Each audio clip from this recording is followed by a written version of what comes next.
The streets and forests of Ravenswood were engulfed in long, dark shadows as the night descended deeply over the tiny community. Ravenswood was a town where the air seemed heavy with secrets and grief, a place enshrouded in rumors and half-forgotten anxieties.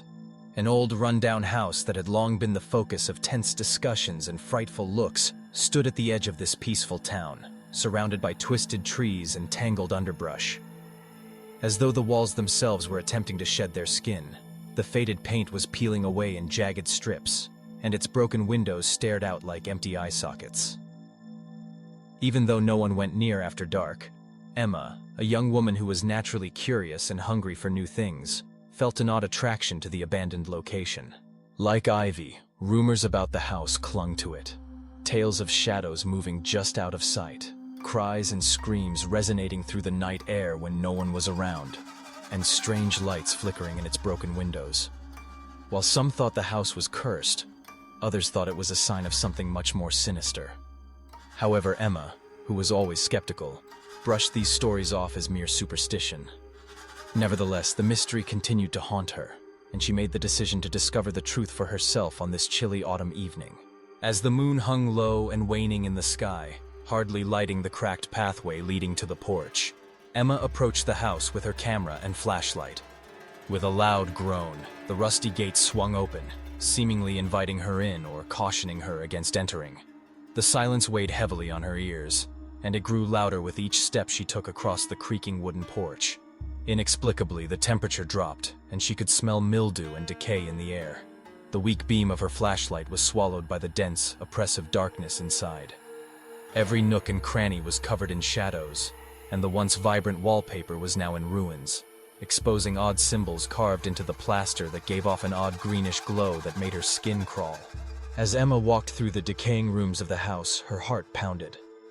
The floorboards creaked under her feet, and the only sounds in the stillness were the distant trickle of water or the scurrying of invisible things. A broken mirror hung crookedly on the wall in the parlor. Emma's face briefly distorted into a hideous mask before returning to its normal state as her reflection wavered in the glass. A faint, barely perceptible whisper reverberated behind her, sending a chill down her spine. "Go now." Her breath quickened as she spun around, but the room was deserted, the shadows engulfing any traces of her voice. Emma persisted in spite of the growing fear, pulled by an unexplainable force. She felt the temperature drop dramatically as she descended the small staircase to the basement. With the oppressive weight of something ancient and evil, the air grew thicker. The floor creaked menacingly beneath her feet, and the walls seemed to breathe in a slow, heavy rhythm. A faint movement in the darkness indicated that someone was patiently watching and waiting for her. A pair of cold, unblinking eyes reflected back at her from the darkness as her flashlight flickered once more. Emma was no longer a guest. The house had come to life. The victim was her. The cold, unblinking eyes pierced Emma's soul with a malevolent hunger as she stood motionless in the oppressive darkness of the basement. She was surrounded by thicker shadows that stretched and twisted into hideous shapes that slithered along the damp, cracked walls in silence. Her bones ached as the whispers intensified into a deafening chorus of voices, speaking in a tongue older than memory. She was plunged into complete darkness as her flashlight sputtered, flickered violently, and died. She struggled to keep her composure as panic tore at her throat, frantically reaching for her phone. With a faint glow that hardly broke through the engulfing darkness, the tiny screen flickered to life. Abruptly, a chilly wind blew through the basement, bringing with it the metallic smell of decay and blood. Unseen hands brushed against Emma, clammy and cold, sending icy fingers down her arms, causing her skin to prickle. All of her instincts told her to run, but the evil force pressed in, encircling her like a nightmare. Her every step was a struggle against the crushing weight of despair that threatened to pull her down into the abyss as she scurried desperately toward the stairwell. The wailing voices broke out into raged screams as she got to the first step, causing the house's foundations to tremble. A hideous figure sprang from the darkness, its body writhing and changing in strange ways. Its mouth stretched into a silent scream that reverberated throughout the room, and its hollow eyes blazed with unholy fire.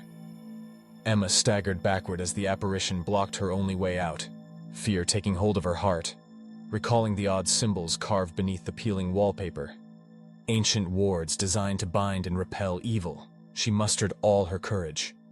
She gathered her strength and ran back into the parlor, looking around wildly for something to use as a weapon. The surface of the broken mirror on the wall started to twist and warp, resembling disturbed water. Emma tore a jagged shard from the shattered frame with trembling hands and held it in the air. A dazzling radiance burst from the mirror as soon as the shard caught the dim light, filling the room with intense, unadulterated light. When the agonized voices faltered and were replaced by a deafening silence, the monstrous figure flinched back, its form vanishing into smoke and shadow. An eerie calm followed the lifting of the oppressive darkness. However, a whisper, colder and more chilling than before, drifted through the room as Emma caught her breath. "You cannot leave. Not yet." The air grew thicker, and the shadows writhed again, forming shapes far more dreadful than before. Skeletal hands reaching out to her, ghostly faces twisted in eternal agony. Emma's heart raced as she recognized that the house itself was a sentient prison that thrived on pain and terror. Emma mustered all her strength and ran toward the front door, the walls appearing to bend and stretch to obstruct her way. Ghostly hands clawed at her ankles while the floor beneath her cracked and moaned, debris tumbling around her. She staggered, but pushed herself to her feet, bursting into the night air through the heavy door.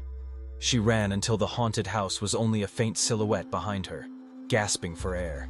Emma knew the fight was far from over, even though the darkness backed off as she fled. She was marked by the curse of the house, a persistent shadow that would follow her everywhere and haunt her dreams. The evil patiently waited somewhere deep inside those walls, always hungry, always watching, ready to take her back. That night, Emma didn't sleep.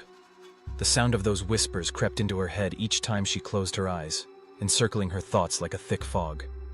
Once a tiny haven of safety and warmth, her apartment now felt chilly and foreign. The shadows in the corners appeared denser, as if they contained fragments of the Ravenswood house. In the bathroom mirror, her image wavered, sometimes reflecting her true self, other times staring back with lifeless, hollow eyes. Weeks passed, but the feeling of being followed persisted. At night, she would hear the low creak of floorboards in her empty kitchen, or the faint pacing of footsteps behind her as she made her way home. The worst part was the smell, a sporadic hint of rot and mildew that stuck to her clothes like the breath of the house was still on her skin. Emma was determined to break the curse, so she started looking into the history of the property.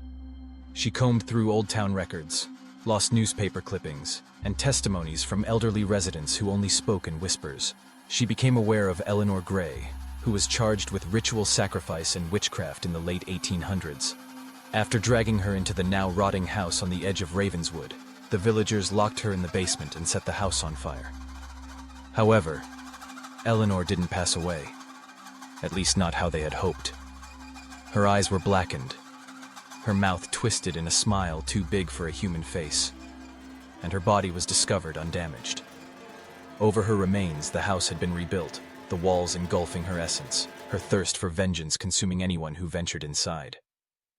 With increasing horror, Emma understood that Eleanor's curse applied to everyone who had seen her face in the shadows, not just the house. Emma had also witnessed it. On a stormy night, Emma returned to Ravenswood. She couldn't run forever. With salt candles and the jagged mirror shard, she entered the house. Its boards moaned, green light seeping from the windows. Inside, the air was thick, the walls trembling as she traced glowing runes and spoke ancient words. The floor split, and Eleanor emerged, shifting between flesh and shadow. "You came back. Good," she hissed. Emma raised the shard, light bursting forth. Eleanor screamed, shattering into darkness as the house roared and collapsed inward. When silence fell, Emma stepped into the dawn. The house was an empty shell, yet a whisper followed her. "We'll meet again." She didn't look back. Some evils never die, they wait.